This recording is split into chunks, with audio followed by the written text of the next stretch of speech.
What is going on, guys? Welcome back to the channel. Critical Overlord here. We're going to be talking about Buffy the Vampire Slayer once again in this video here today. So Sarah Michelle Gellar, who we know starred as the titular Vampire Slayer in the iconic hit series that ran from 1997 through 2003, has given an official statement in response to the news that broke earlier this week that we would be returning to the Buffyverse. We are getting a sequel series. That is the plan. It's in the works at Hulu. Chloe Zhao is attached to direct the pilot episode that's almost nearing an order, and they are already working on assembling a writer's room, indicating that there's a lot of confidence that this series is going to be given the green light. So this is her statement she released over on Instagram. She said, "So you might have heard some news this week, but I realize you haven't heard from me. 3 years ago, I got a call from my dear friend and mentor, Gail Berman. She told me that she wanted me to sit down with Chloe Zhao to hear her take on a potential Buffy revival. I was blown away that Chloe even knew who I was, but as I've always done, I told Gail that I just didn't see a way for the show to exist again. We'd always been aligned on that, but this time I heard something different in her voice. I eventually agreed to go, mainly just to meet Chloe, and our 20-minute coffee quickly turned into a 4-hour adventure. We laughed, we cried, but mostly we talked about how much this show means to us. I do want to point out that the Deadline article did mention that Chloe is a self-proclaimed lifelong fan of the series. It goes on to say, while I didn't agree to anything at that meeting, I did shock myself by agreeing to continue the conversation. These conversations did, in fact, continue over the next few years, and eventually we added the incredible Nora and Lila Zuckerman to our little tribe until ultimately one day we landed on an idea. I have always listened to the fans and heard your desire to revisit Buffy and her world, but it was not something I could do unless I was sure we would get it right. This has been a long process, and it's not over yet. I promise you we will only make this show if we know we can do it right, and I will tell you that we are on the path there. I feel so lucky to be on this journey with these 4 unbelievably talented women, all of whom love Buffy as much as I do and as much as you do. Thank you to all the fans who never stop asking for this. This will be for you." You guys heard me gush over the show in my initial video this week. I love this show. It means a lot to me. I'm sure it means a lot to people listening to this right now. There was a polarizing response to the news, of course. You have the section of people who are excited like myself and believe that this show is just one episode away or a few episodes away from achieving greatness and being its own thing. It doesn't necessarily have to be as witty and as similar to what Joss Whedon's Buffy was. I get that there are those people out there who are completely against this because they think that without Joss Whedon, this is just going to fall flat on its face. That's why I, again, want to stress, it doesn't necessarily need to be Joss Whedon's Buffy. But then you have the argument, well, then it's not Buffy. That's not necessarily the case. If you throw in the Buffy character and if you toss in all the same lore and some of the things that are already canon, well, everything that's canon, but make it your own unique take on the universe while still nodding to what Joss Whedon did, then it's a Buffy show. It just needs to be competently made. You need to have actors that can actually sell you on the narrative. You need to have compelling writing that's not overly preachy. You need to have these life lessons that, again, I would argue were very crucial to the success of that original show. Yes, throw in your witty dialogue, but don't try to be Joss Whedon. And there are countless other creatives that worked on the show, but I am not ignorant. I am well aware that, yes, Joss Whedon is responsible for some of the more popular episodes that people talk about. I get that. But trying to do Joss Whedon, that's probably going to end up being more of a disservice than just trying to pay homage to Joss Whedon while still being your own unique voice now in the Buffyverse and trying to continue on that legacy. That is what I think would be the more appropriate thing to do than trying to emulate or copy and paste Joss Whedon, because it's just not going to work. Only Joss Whedon is Joss Whedon. I think we can all agree on that. Sarah's statement, to me, does give me some reassurance that this has been a long process. This is not something that they are just now saying, hey, you know what? We need more money. We need something to bring in profit, and we need to do this Buffy show. I mean, if you remember, this has technically been in development since 2018 when it got announced at a Comic-Con event. At one point, Monica Breen, again, like I mentioned, was attached to be a part of the show as a showrunner.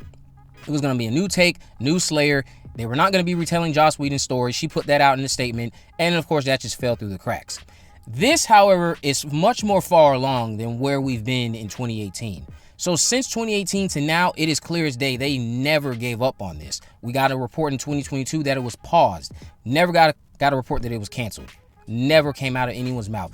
All we got was it was paused. Then a few years later, Dolly Parton, which was last year, told us that they are still working on it. Now this year, we're back on the right track when it comes to this show that has been in development since 2018. So I think eventually we are going to be revisiting the Buffyverse. As much as people don't want to accept that, Working on this for nearly 10 years means at some point they're going to hit that stride, and they're going to give us something that either will disappoint us or will live up to our expectations. Or even if you're not going to set so many high expectations, again, just be competent. Tell a narrative that is just as compelling with your own unique take on the Buffyverse. Have Sarah Michelle Gellar back as Buffy in a unique way, and to hear her, not hear, but to read that this means so much to her to get it right, that's just as much as what all of us are thinking. Now, you could argue that perhaps this is just a PR stunt. They saw the polarizing reception, and now this is a fabricated statement she's released to try to ease all of this tension that's been sparked by the report, to try to fabricate that they've been talking about this for years on out. But I don't think that that's the case. I do genuinely think that this has been a work in progress, considering this was, again, originally announced in 2018. And it's moving a bit closer to being an actual thing, and I think it is going to happen. The best bet that I could see for this show is just telling a narrative with a new Slayer. Let said new Slayer have her own distinct voice. Don't try to really get lost of trying to make her be this shadow almost of Buffy. She needs to stand on her own. I feel like if she gets lost in Buffy's shadow, that's going to be a detriment to what you're trying to portray, which is why I've argued perhaps you should not bring Buffy back right away. But I get that they're going to always want to get that bottom dollar first, and having Sarah Michelle Gellar back is going to be the most attractive way, the easiest way to appeal to the diehard Buffy fans who just want to go back to the Buffyverse. They're going to sit down and watch the show, and let's just hope that the show doesn't lean too much on Buffy for nostalgia when you're trying to tell me you're going to focus on a new Slayer. If you're going to focus on a new Slayer, that new Slayer has to be as interesting. I'm going to need to want to sink my teeth into her the same way we did with characters like Kendra with the first Slayer. Even though we didn't really find that much about her, she was still a very interesting character. Faith. All these different Slayers that we met in the Buffyverse. Just make the new one interesting like all the other ones. It's been done before. It can be done again. The big thing is going to be, what's this new Slayer story? Nikki Wood's story comes to mind for this next little theory of mine, because we know she was a mom Slayer. But perhaps the new Slayer Buffy is guiding is reserved when we meet her. She has this group of friends, but it's clear something is troubling her, and she's not behaving like everyone else. I can think of someone like Sydney Prescott, for instance. So we learn over time that she had to give up a baby that she recently had. She had to give it up for adoption recently. So she's been blaming herself. Her self-confidence is at an all-time low. Her grades are slipping, and her mindset is, what do I have to offer this world if I couldn't even keep up with my own child? So with Buffy's guidance and her friends, of course, by her side, this will be able to show this new Slayer that she has so much more to offer in life, and even though her son isn't with her, she can help make the world a better place for him, because who knows, she might even reconnect with him down the road, and that is what this Slayer's arc can be. But I think trying to carry that over 6 or more seasons, that won't be able to sustain itself, as opposed to Buffy, whose arc was the weight of the world on her shoulder and being the one and only chosen, because that's been obliterated. That's where it would lend itself to then telling a story about multiple Slayers over countless seasons. That's why I want to shift away from whoever this Slayer is that we meet, who is under Buffy's guidance, and start telling stories about different Slayers each season, which is why I think the show should be titled Chosen. Buffy as a watcher, not necessarily the thing I would have done, but if they do that and execute it well, then so be it. It's all about the execution. I stress that so much on my channel. I, again, understand there are people out there who are completely against this, but this statement from Sarah does reassure to me that they are not simply trying to just cash in on nostalgia.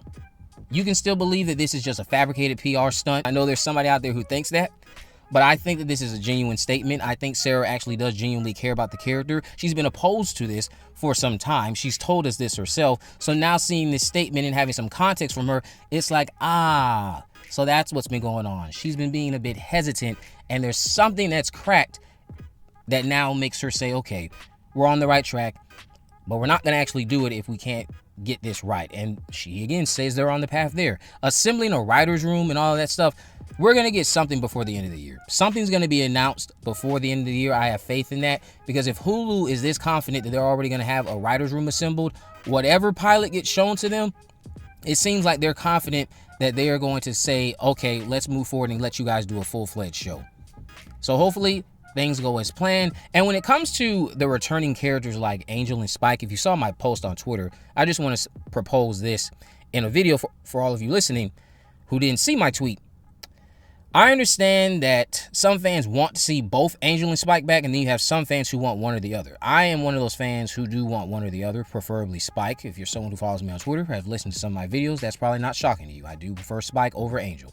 However, how do you get them back in a natural way that doesn't feel cliched, that doesn't feel forceful, doesn't feel like you're just trying to hang on to nostalgia? Because the argument is they're too old to play these vampires. Well, they don't have to play vampires. One of them could have died after the fall of Los Angeles. You can give us some clarity, some closure on the end of Angel season 5. One of them died, preferably Angel, and then in the restoration of the city, this being Spike, he fulfilled the Shanshu prophecy, and he's been living out his life as a human. How he survived all this time as a human, he can explain that himself when he returns. That is how you explain the aging. It's very simple. It keeps the narrative that's already existed in the show alive. It brings back up the Shanshu prophecy, and it doesn't give you this overly forceful way to include vampires who are too old to be in the show. But let me know what you guys think about this down in the comment section below. If you haven't already, of course, make sure you subscribe, turn on post notifications so you can never miss a video. In the description, I'll have links to my social media accounts. I'm on Facebook, Twitter, and Instagram. You can message me there to let me know if there's any movies, news, or reviews you'd like me to cover in the future. And with all that in mind, guys, I will see you in the next video.